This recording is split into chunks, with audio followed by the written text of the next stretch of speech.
Bueno, comenzaremos con el primer libro de la línea del tiempo, que es de Platón. Se titula Crátilo, escrito en el 360 a.C. Primero inicia con una discusión entre Crátilo y Hermógenes por dos distintos enfoques sobre el lenguaje. Hermógenes tiene un enfoque naturalista, que es la relación entre los nombres y las cosas que denotan. Crátilo no está seguro de esto y consulta a Sócrates para que le aclare algunas ideas sobre esto. Cualquier nombre es adecuado para nombrar cualquier cosa, siempre que haya una convención social. Las cosas no dependen de los puntos de vista individuales. También esboza unos estudios acerca de las etimologías del griego, como por ejemplo en la palabra griega rune, la R está asociada con el movimiento, y que asimismo llega a una consonancia con las propiedades de las palabras. También se estudian algunas partes de las palabras como un nombre, que son los sonidos y las letras con las que se componen las palabras. Y por último, que este enfoque naturalista hace descripciones imperfectas, ya que no refleja bien la naturaleza de lo que denota, y por eso se tienen que analizar de manera más directa. Otros puntos en el libro de Platón es el principio de la composicionalidad en relación con las verdades. Este principio ha sido fundamental en la semántica. También el desarrollo posterior de la pragmática, la relación que tienen las palabras con las personas que llevan a cabo una acción es un acto racional. Por último, los sonidos lingüísticos, que imitan o se adecúan a los sonidos de la naturaleza, son propiedades de los fonemas.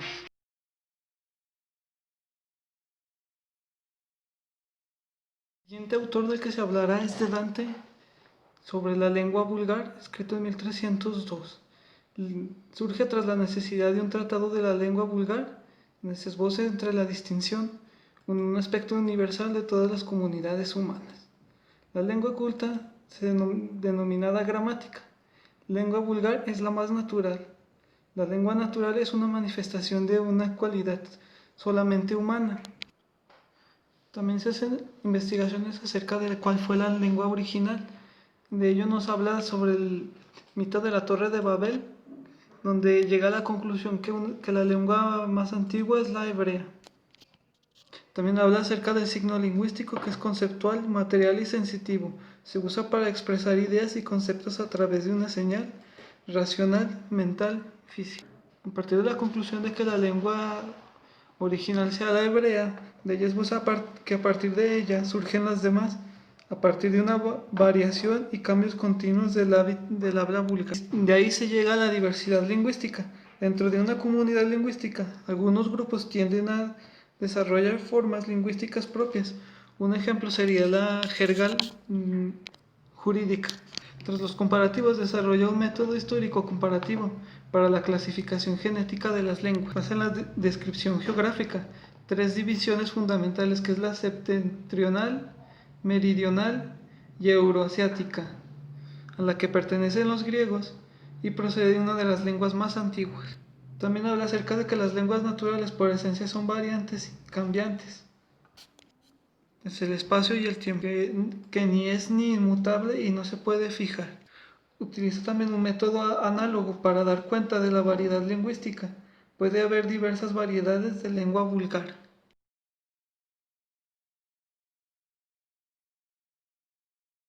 El tercer autor del que hablaremos, o autores, serán Arnold y Lancelot, con su libro Gramática General y Razonada, escrito en 1660.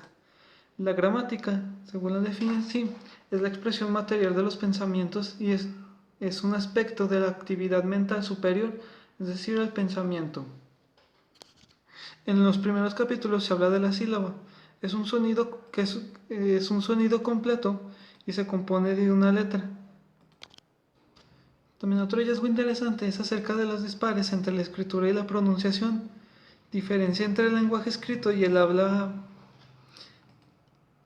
donde la lengua escrita puede llegar a ser independiente de la hablada.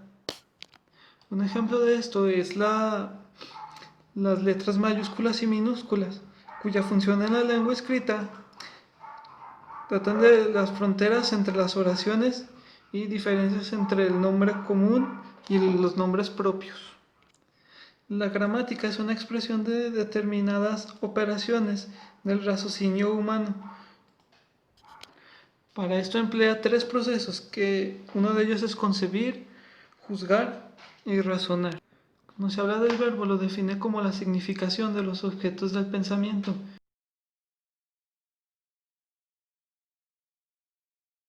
Bueno, la siguiente obra de la que se hablará es de Franz Bopp, La gramática comparada. En esta obra es de gran envergadura, ya que utiliza ejemplos de los alfabetos originales de las lenguas que están implicadas en este estudio. Para este estudio desecha la transliteración, ya que esta puede variar de persona que la haga, lo que puede dar lugar a malas interpretaciones. Uno de los hallazgos dentro de esta investigación es el parentesco que hay entre las lenguas de la India y el sánscrito, y las lenguas europeas con el latín y el griego. Lo que caracteriza a la India europea es la composición y la aglutinación. También habla acerca de la modificación interna de las raíces léxicas. La flexión no surge dentro de la raíz, sino mediante la composición, la aglutinación de una raíz con otra.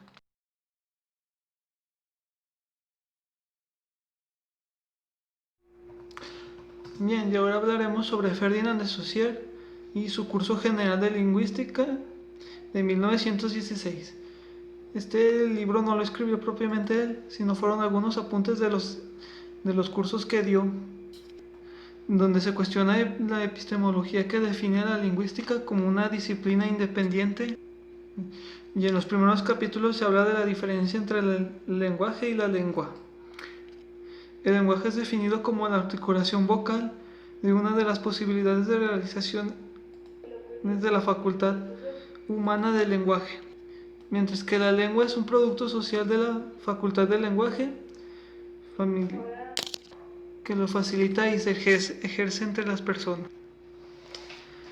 El habla y la seña son dos formas posibles de realización completa y adecuadamente de la facultad del lenguaje humano. También nos habla sobre una parte física exterior que tiene que ver con la articulación de los sonidos.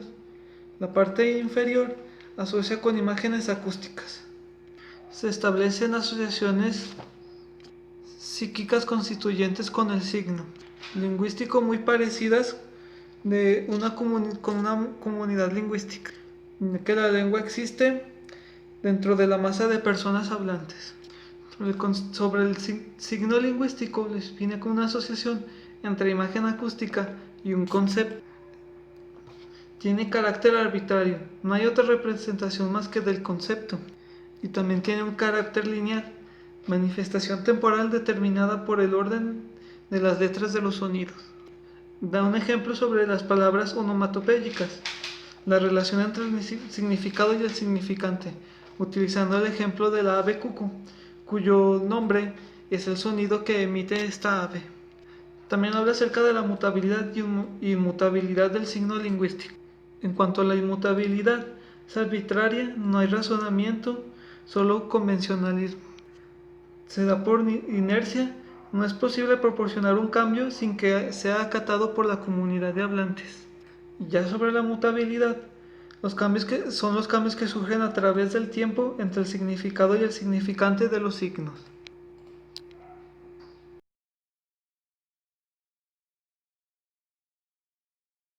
El sexto autor del que se hablará es Edward Sapir. Su libro Lenguaje 1921. En él esboza que el lenguaje no es un instinto biológico. El habla es una función no instintiva sobrevenida y cultural, ya que se asocia con sentimientos y emociones, y son planificaciones culturales, son vuelos de la fantasía humana. En este libro Sapir define el lenguaje como un método puramente humano, un instintivo de comunicar ideas, emociones y deseos, mediante un sistema de símbolos voluntariamente producidos. En él habla de que no hay órganos exclusivos para la asociación simbólica. Le da un carácter de la palabra como una etiqueta, ya que la esencia del lenguaje es asignar elementos adquiridos por la experiencia a sonidos convencionales. En ello nos habla acerca de la palabra como una notación algebraica. Es una porción de significado aislada más pequeña y semánticamente satisfactoria en que se puede resolver una oración. También habla acerca de los conceptos gramaticales, hechos en una oración como el granjero mató al patito. Puede contener 4 tipos de conceptos que son básicos, derivados, relacionales concretos y conceptos relacionales puros. Ya acerca de la tipología de las lenguas, habla sobre que todas las lenguas deben y pueden expresar de una forma u otra las relaciones sintácticas fundamentales. Se distinguen en elementos gramaticales básicos.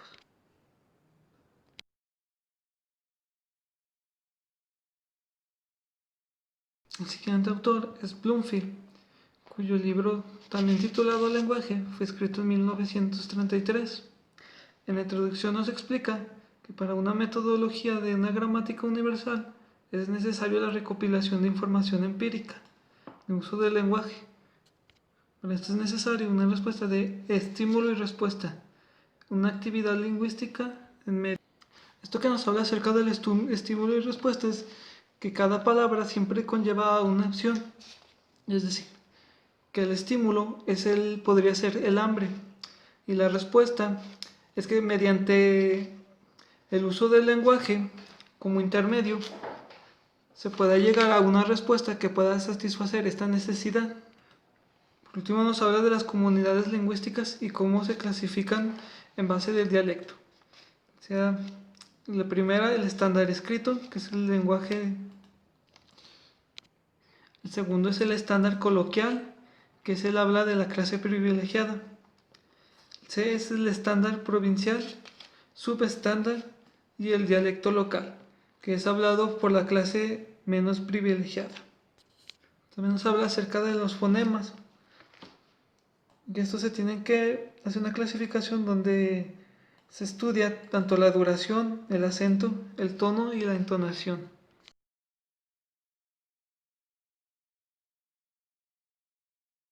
Bueno, el siguiente autor del que se habla es Noam Chomsky, cuyo libro Estructuras sintácticas fue escrito en 1957.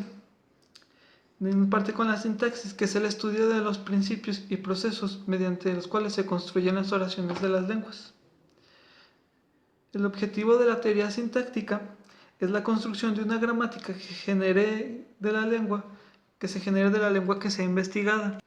Bueno, la gramática es una serie de dispositivos descritos creados por las personas que se dedican a la lingüística para dar cuenta de las estructuras gramaticales. Es la aportación de la gramática generativa. También dentro del libro habla del nivel lingüístico, capas o estratos con los que es la fonología, morfología y sintaxis. Cada uno de ellos consta de determinados elementos y reglas de combinación de estos elementos para obtener una unidad compleja que pueda funcionar como simple en otro nivel. Y la definición de lengua que nos da Chomsky es un conjunto de oraciones construidas a partir de un conjunto finito de elementos, unos elementos que se combinan mediante reglas. También eso llega a la conclusión de que cada gramática de una lengua es una teoría propia de esa lengua. Y definición de gramática en base a esto es un conjunto de un modelo de análisis y procedimientos formales, un conjunto de hipótesis científicas que no solo serán sometidas a pruebas empíricas, también a procedimientos formales. Para la evaluación debe tomarse en cuenta algunas adecuaciones de datos. Primero es la relación entre la teoría lingüística y la gramática de una lengua. La lingüística proporciona un procedimiento para formular la gramática correcta de una lengua. 2. La teoría lingüística proporciona un procedimiento para elegir entre varias gramáticas aquella que sea la correcta. 3. Evaluar las diversas posibles gramáticas de una lengua y seleccionar la mejor de ellas.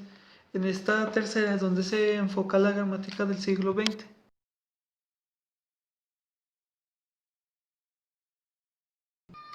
Ahora el siguiente autor del que se hablará es Lenenberg.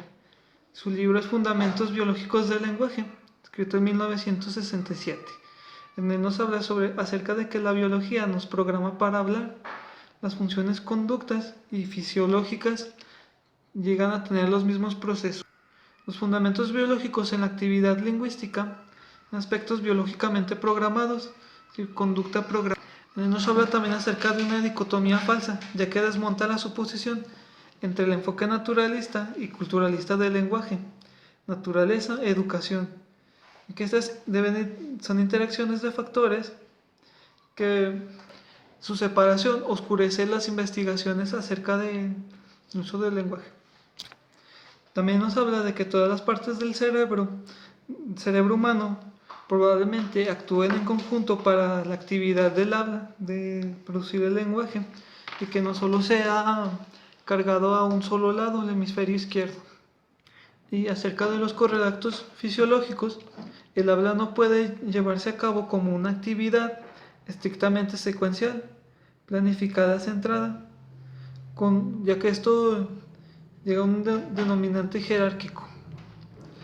La secuenciación a nivel neuromuscular no puede llevarse a cabo por un mecanismo asociativo, porque las disposiciones secuenciales musculares requieren de una preplanificación con anticipación de acontecimientos posteriores y dependen de otros por ocurrir. Y uno de los aportes de Lenneberg es acerca del establecimiento de un periodo crítico para la adquisición del habla. De los 0 a los 3 meses de los 0 a los 3 meses llega la aparición del arrullo. Al de 4 a 20 meses, y de los 21 a los 36 meses es la adquisición del lenguaje del lado derecho. De los 3 a los 10 años, refinamiento gramatical y exponencial del vocabulario y expansión del vocabulario. De 11 a los 14 años aparecen acentos extranjeros y el lenguaje está notablemente lateralizado. A los 15 años la adquisición de una segunda lengua se hace cada vez más difícil.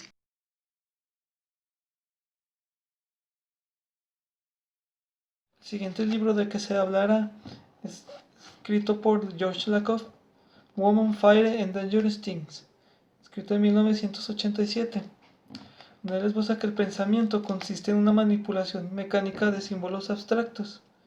La mente es como una máquina abstracta algorítmica. Los símbolos corresponden al mundo externo. La mente es un espejo donde se codifica y se refleja el mundo exterior. También habla del pensamiento humano abstracto. Este es independiente de las limitaciones del cuerpo. También nos habla acerca del realismo experiencial. El pensamiento está corporeizado, su estructura su estructura se deriva de la experiencia corporal, la experiencia física social, pensamiento imaginativo. También critica el método de la gramática generativista. También estudia las expresiones de la ira. Entonces esto concluye que estas expresiones no son una colección arbitraria, sino que están estructuradas en términos de un modelo cognitivo elaborado que está implícito en la semántica de la lengua.